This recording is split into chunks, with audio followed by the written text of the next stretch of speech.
ค่ะกราบสวัสดีFCทั้งช่องของสงกรานต์นะคะมื้อนี้จะมาตามแนวทางของเซียนไส้ว่านค่ะพี่น้อง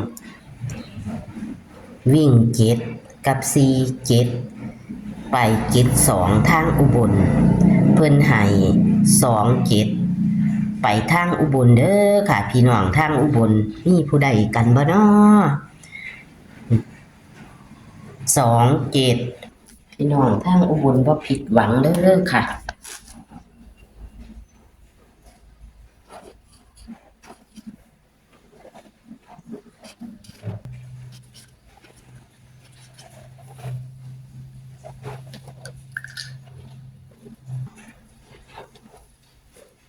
พี่น้องทางอุบลบ่ผิดหวัง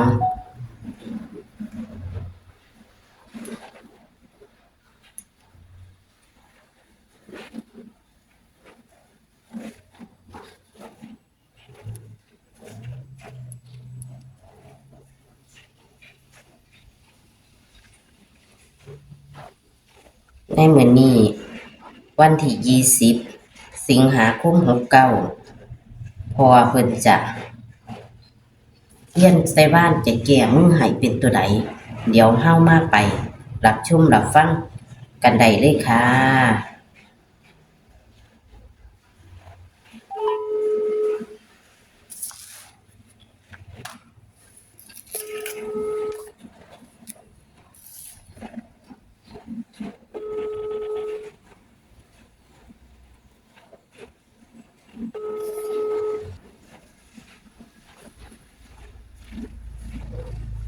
ฮัลโหลค่ะหวัดดีค่ะครับขังเจ้ามันคือไปทางอุบลคักแท้2 7แหมป๊าดแม้ผมนี่อาจจะเป็นมันว่าเป็นแต่งออกกันเลยอืมคือคิดไม่ออกว้าก็ซ้ำกันกับข่อยซื้อเมื่อวานก่อนละ0660มาออกมื้อนี้มาออกคืนนี่วันนี้แหมเลยบ่ซื้ออืมนำบ่ทันเด็กก็เด้แต่ว่ามันไปทางอุบลพี่น้องทางอุบลก็สิได้อยู่ดอกเนาะมันก็ไปทางพุ่นอีหลีเนาะมันก็ออก72เนาะทางพุ่นแหมก็เลยว่าจักเขาเจ้าขายจังไดล่ะแต่ว่าได้ยินข่าวมาดอกว่าเพิ่นว่าบ่ขายซุมื้อเพิ่นว่าแต่ว่าเมื่อวานเป็นวันพุธอยู่เขาเจ้าซื้อเขาเจ้าก็สิได้อยู่ดอกแต่กี้มีทางอุบลทักมาอยู่เด้ว่าให้ทางอุบลได้นำแหน่ได้อยู่ดอกบาแต่กี้ว่าคันเขาเจ้าเบิ่งเขาเจ้าก็สิได้อยู่ดอกเนาะเอามื้อนี้เอาใหม่มื้อนี้แต่ว่ามื้อนี้ลางอีหยังก่อนรับแม่บ้านมาไปแน่เนาะใกล้มือคนละค่ะแม้มัน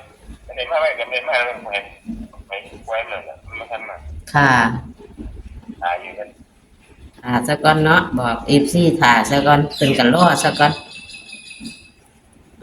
ยินรอซะก่อนเด้อค่ะ FC เอ้ยรับแม่บ้านเพิ่นว่าเดียวมันอะไรฮะ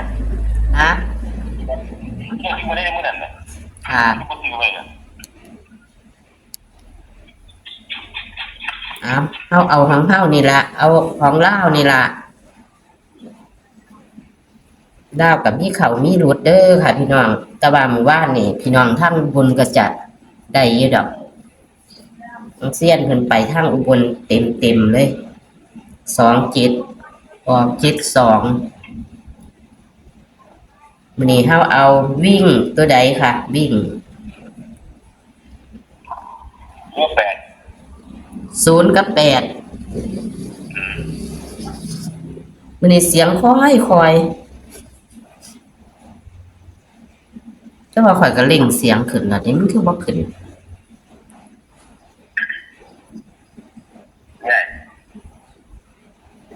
ค่ะได้ยินแต่ว่า0กับ8เอาแล้วแต่ว่าฝนตกนี่เด้นี่ตกหมดคืนหมดวันคือเก่าเอาเจ้าค่อยๆติ ทางผีคักเดียวทางผี 30 30 48 48 28 18 15 18 15ใหญ่ 15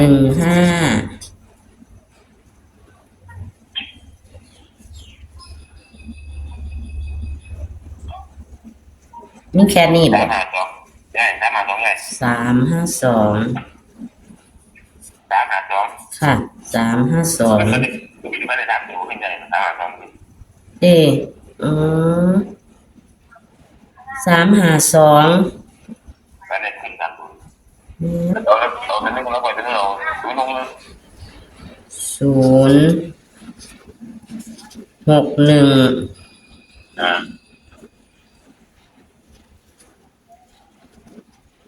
061ตัวเน้น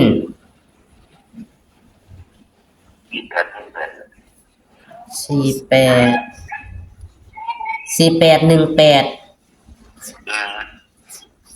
อ่ะ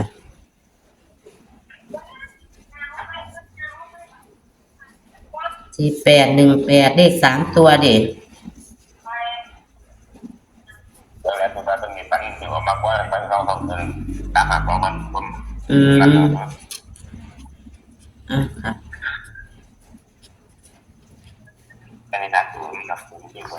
ๆ อันนี้ก็คือมีวิ่ง0กับ8นี่เท่ากันบ่ค่ะ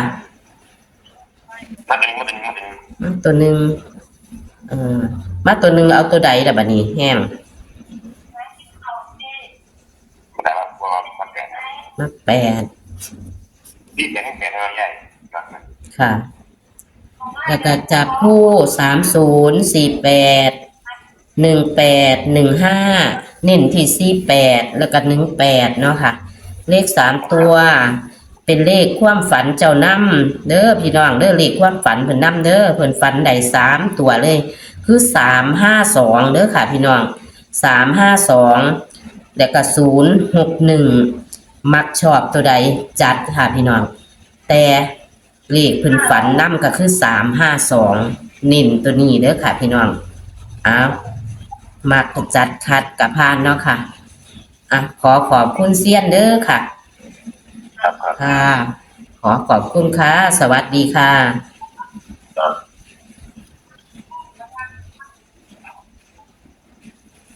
ค่ะ ตัวเลขแนวทางของเซียนไชว่านเมื่อคืนกลับไปทางอุบลนะคะพี่น้อง ไปทางอุบลเมื่อ2 กิจออกกิจ2เต็มค่ะพี่น้อง ตัวเลขแนวทางของเพิ่นก็ได้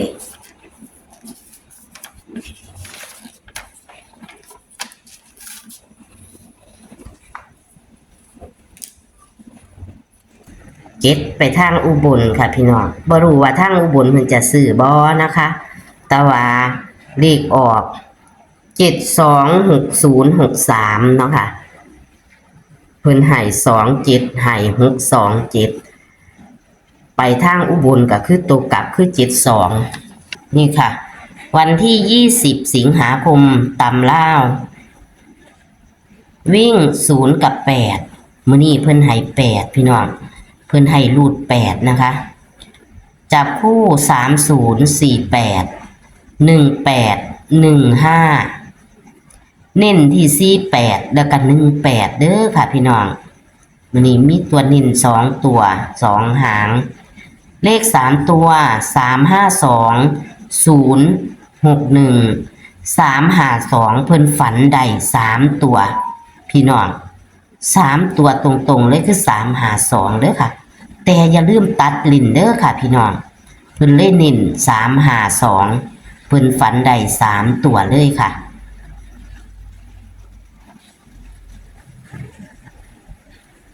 โชคหมันๆนะคะกับเซียนไส้ว่านวันที่20สิงหาคม69เป็นวันพฤหัสนี่นะคะโชคหมันๆค่ะสวัสดีค่ะ